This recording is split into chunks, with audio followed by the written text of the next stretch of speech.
Hi, I'm Cassidy. I do natural sciences at Queen's College. Hi, I'm Kaima and I do law at Jesus College.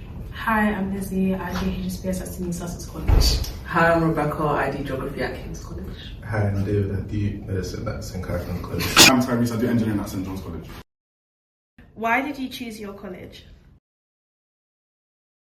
I chose Jesus because I got to visit here during residential. I just really liked the vibe. I thought it was pretty, it was cute, but it wasn't like too big or too small, like a very much average sized college, but also not too far from the city centre, so I don't have to like walk too far to get anything. And most of our accommodation is en suite, and that was like really important to me.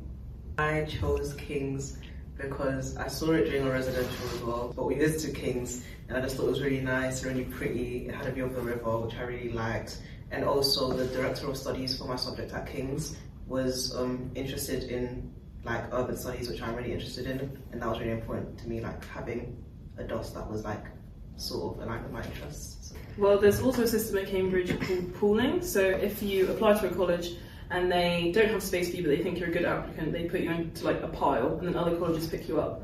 So on offer holder day, I got my offer and it said location Q, and I was like, I don't know what that means. And then I googled it and it was like Queen's College. Now I can vouch for Queen's and say why it's good. It's got a really good location. It's kind of just out of the way, but you still feel like you can get everywhere really quickly. It's on both sides of the river, so it's just very beautiful. I think Queen's is just a very chill, nice vibe. Although it wasn't my initial choice, I'm happy where I am. What was your initial choice? Jesus College. So when I hear someone goes Jesus, I'm like, oh. But I liked Jesus. It's a very sporty college, so I thought it'd be good to be around lots of sports people. En suites, as you mentioned, and yeah, good location. So Jesus is also a great option. I agree. What was the best part of the application process? The result.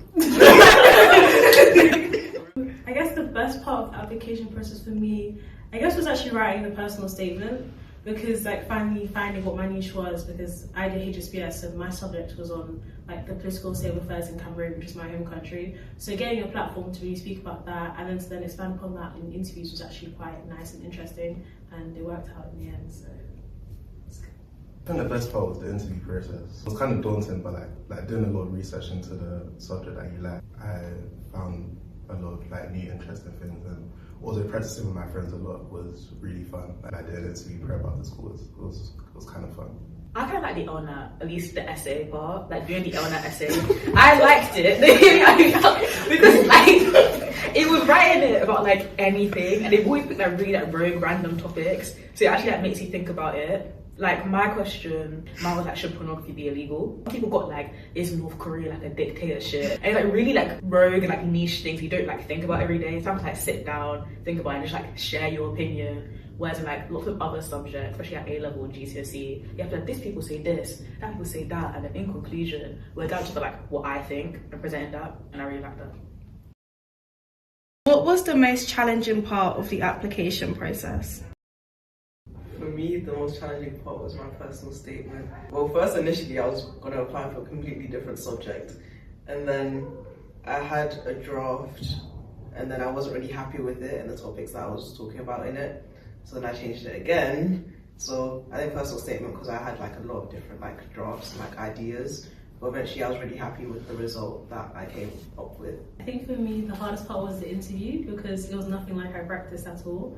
Like most of the practice that people do is like they give you questions based on your personal statement and you answer it, or like random questions based on the topic, but mine was like nothing like that. They gave me like random pictures and asked me what I thought of the pictures. It was just quite different from what I practiced. I found the entrance exam.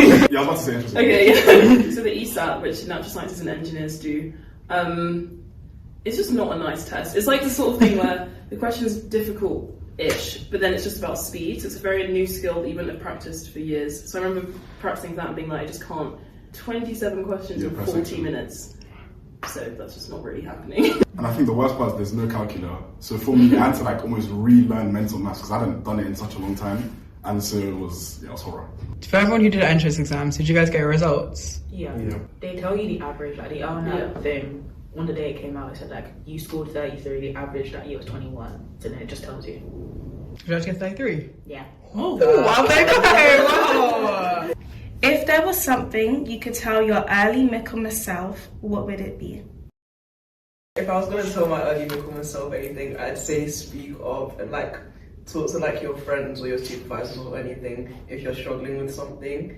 And I'd also say don't stress too much about things like supervisions, because I think early into like the year, that's one thing that really stressed me out a lot, because you go into a room with like 2 other people and a supervisor. The 2 other people are talking and they sound really smart and they sound so sophisticated. Then a lot of the time I was there like, oh my gosh, what am I doing here? How have I got in here? I don't know anything about these people. But yeah, I'd say don't stress too much. Everyone's just in their own lane. Imposter syndrome was something that I think all of us have felt at some point. I think honestly, I just tell myself that everyone's feeling the same way. Like I think around me, whenever I had like a really hard lecture at the start of Michaelmas, I definitely like spent way too much time looking around to see if anyone else is confused. I remember asking people, did you understand that? And it was quite relieving to hear that everyone said, no, we didn't understand it. But at the end of the day, you're here for yourself. It's like, you don't really think about what other people are doing. And I think the other thing I maybe say is like, delete Insta Reels. Like, just get rid of it. I think I'd say don't be afraid of people who are different from you. Growing up, I was always around people who looked like me, people who spoke like me. And then going to Cambridge really throws you in the deep end and seeing a lot of different types of people. And that can be daunting at first, but we're all human at the end of the day. And you can make friendships and get to know and really learn from other people, even if they're not from the same background as you. They still have a lot to offer you and you can offer them as well. So I think I'd say I'd be more open to that. I'll tell my Michaelmas self to just go outside more. Like, explore more. Like, Michaelmas was not that deep to be inside my room all day. Like, just go and explore, go inside. Especially like, this is more personal to me, but I spent too much money on that takeaway and that. Something that I've been doing more last term that I wish I'd kind of figured out earlier is that as soon as you admit that you don't understand something or that you're struggling, everyone around you seems to like melt almost, and it's like just kind of having the confidence to be the person to raise the fact that things are hard. And again, it makes you feel a lot more together and you realise you're not the only person and there's nothing wrong with you or what you know. It's just a difficult environment, so everyone's going through it. I was gonna say what Lizzie said about like meeting people that aren't the same as you. Especially since like I've only ever been around like mostly black people, working class people. Then when I got to Jesus, I was the only girl doing law. I was like, oh, like no one's gonna respect me, everybody's gonna be weird. And then like the first time I met people like from private school was here, but then like none of it's actually been that deep. Like everybody's been chill to me. Like luckily no one's been mean to me. I feel like I've been able to make friends with people who aren't the same as me. And yeah, I've found like a community here that I didn't think I was going to be able to find. So it's not that deep. Does your course relate to your future ambitions? If so, how? I can go as it's obvious. Like I study law. I want to be a lawyer, a commercial or entertainment lawyer. Mine is also obvious. I study medicine, I want to be a doctor. This is what you said. Yeah, on that line, mine is quite obvious as well. Studying engineering, I want to be an engineer, so. What kind? Aerospace. Mine's not really obvious. I study geography and I want to go into finance. It's kind of like you learn about like global markets and like economies, but yeah. Mine's also not obvious. Maybe I should have been more intentional with my decision. I think the degree is mostly out of interest, but career-wise I'm interested in like renewable energy and that sort of world, so having a science background is helpful for that. So mine is kind of obvious. I do HSPS, which is Human Social Political Science, and I think I want to work in the think tank sector in the future, so politics, think tank, people who make policy. Yeah. Do you guys have anything to add? Attend your lectures. Mm-hmm. So coming up quickly. Future aspirants out there, if you want to get into Cambridge, enjoy it, but also attend your lectures as well, because that's also why you applied. Remember that you're at university. That being said though, there are like so much stuff to do here. I feel like it's kind of a myth that like there's nothing to do in Cambridge. Yeah. At least like even student wise as well. Like I tried fencing for the first time. I'm gonna be netball captain next year. Like you can do like there's like also be like different clubs. People do like shooting, paragliding. Also are like beginner sessions where you can just enjoy. Like I've never done fencing before, and there's like a group of like 40 people who are beginners, and we've all been doing lessons. So definitely do whatever you want to do, because it's the prime time to do it. I'd say like make an effort during Freshers Week. I know it's scary and like daunting because like you'll be by yourself in this new environment for the first time, but that is like the prime time when people are still like flexible in making friendships. Not that like people become rigid all the time, but like that's the easiest like time to like go out and make friends. So make an effort then. I strongly agree with that because personally, I got sick before I even went anywhere, so I was in my bed the entire till Freshers Weekend. Not that I struggled to make friends, but like, yeah, there was a lot I missed like the first few weeks. Bye, guys.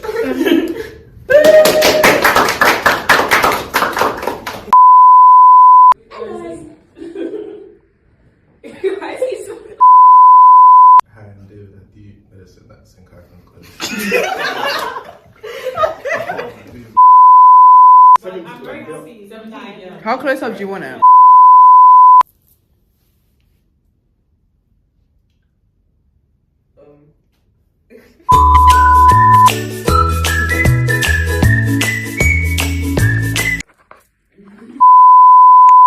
Like and subscribe. Like and subscribe. That's the way.